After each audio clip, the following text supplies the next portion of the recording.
गांधी ने अमेरिका से जाति धर्म पर बोलकर नया विवाद छेड़ दिया। ऐसा लग रहा है जैसे विदेश से वो जातियों को साधने में जुटे। आरक्षण पर तो राहुल ने ऐसा बयान दे दिया जिसे मायावती से लेकर तमाम पार्टियां उनकी मंशा पर सवाल खड़े करने लगी। राहुल ने कहा कि कांग्रेस तभी आरक्षण खत्म करने के बारे में सोचेगी जब देश में सभी को समान अवसर मिलने लगेंगे। राहुल ने सिखों को लेकर भी एक बड़ा अजीब सा बयान दे दिया। राहुल ने कहा कि क्या भारत में सिख पगड़ी कड़ा पहन सकेंगे, क्या सिख गुरुद्वारे जा सकेंगे। इस पर बीजेपी ने राहुल पर केरोसिन मैन वाला पलटवार किया। पहले राहुल का बयान सुनिए, फिर मैं आपको बीजेपी और मायावती सबका रिएक्शन दिखाऊंगा। What is your name? Sir, with the turban. What is your name? Balinder Singh. Balinder Singh. The fight is about whether he, as a Sikh, is going to be allowed to wear his turban in India. Or he as a Sikh is going to be allowed to wear a kada in India. Or he as a Sikh is going to be able to go to a Gurdwara. That's what the fight is about. And not just for him. For all religions. Fight is also about, I can see here in the crowd, 90% of India, OBCs, Dalits, Adivasis, they don't play the game. They're not even in the game. Caste census is one of 3 ideas. It's a simple exercise to say, okay, we've been, we got independence 1947. We've been going for a while now. Let's see how have the lower castes, backward castes, Dalits, how have they integrated into this system? What is it actually that they're participating in? Now, there are 2 other components. One is the idea of a socio-economic survey. So we want to not only understand how many Dalits there are, how many OBCs there are, but we want to understand what their social position looks like, what their financial position looks like, what their economic position looks like.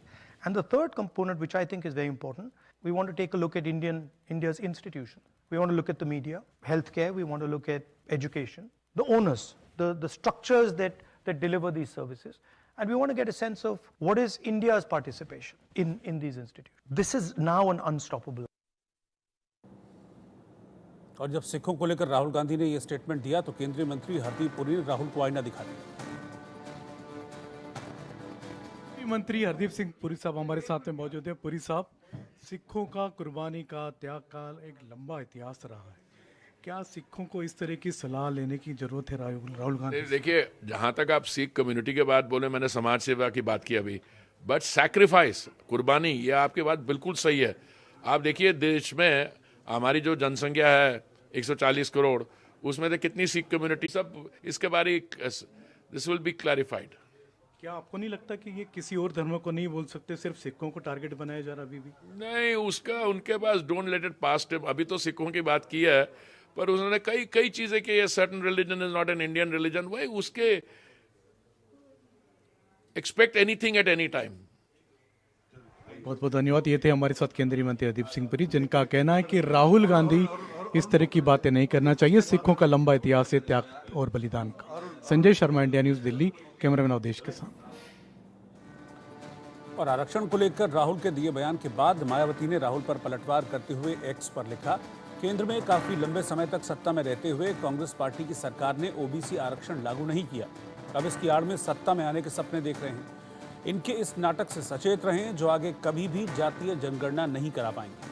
Congress party के सर्वेसर्वा राहुल गांधी के इस नाटक से भी सतर्क रहें जिसमें उन्होंने विदेश में ये कहा है कि भारत जब बेहतर स्थिति में होगा तब हम SC, ST और OBC का आरक्षण खत्म कर देंगे। इससे स्पष्ट है कि कांग्रेस वर्षों से इनके आरक्षण को खत्म करने के षड्यंत्र में लगी है।